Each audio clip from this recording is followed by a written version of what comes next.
Gare du Nord, une douce voix annonce. Votre attention, s'il vous plaît. Le train en provenance d'Amiens entre en gare. Louis, 7 ans, est sur le quai. Il observe le train, les rails, les agents de gare. Sa maman l'appelle, mais il est ailleurs.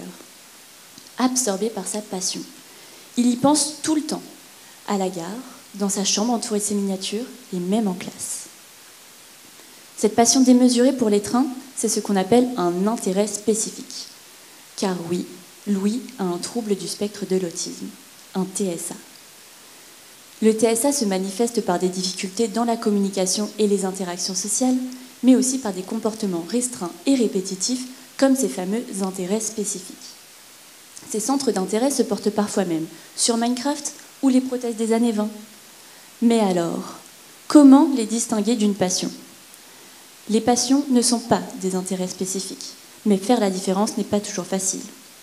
On devine aisément la difficulté à poser un diagnostic, a fortiori chez les jeunes enfants. En effet, les signes passent souvent inaperçus ou sont confondus avec d'autres troubles. Il n'empêche, un diagnostic précoce est essentiel, car plus on intervient tôt, mieux on accompagne. Revenons à Louis. Son amour des trains capte tellement son attention qu'il passe moins de temps à regarder les visages, à suivre les conversations ou à interpréter les gestes et les regards. En somme, son attention sociale s'en trouve limitée. Résultat, il a moins d'occasions d'apprendre au quotidien, ce qui peut réduire son développement. Pour mieux comprendre ce phénomène, j'utilise une technologie fascinante, l'eye tracking. Cette méthode suit précisément les mouvements des yeux et permet de déterminer où une personne dirige son attention. Imaginez que l'on montre à Louis une vidéo de 2 personnes qui discutent, avec un poster de train derrière elles. Nous allons observer où est-ce qu'il porte son regard et combien de temps. Ces données vont nous permettre d'analyser son attention sociale et de la comparer à celle d'enfants sans TSA. Mon objectif est donc de déterminer ce que l'on appelle des patterns visuels. Autrement dit, l'élément trahissant la manière de regarder spécifique des enfants avec un TSA.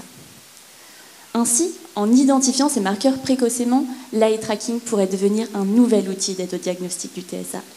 Il pourrait permettre de réduire l'errance médicale et de faciliter la mise en place de stratégies adaptées pour améliorer les interactions sociales et les apprentissages. L'intérêt de Louis pour les trains fait briller ses yeux, mais l'éloigne aussi des autres. Mais cette dualité, inhérente au TSA, peut permettre d'entrouvrir une petite porte vers une meilleure compréhension de ce trouble.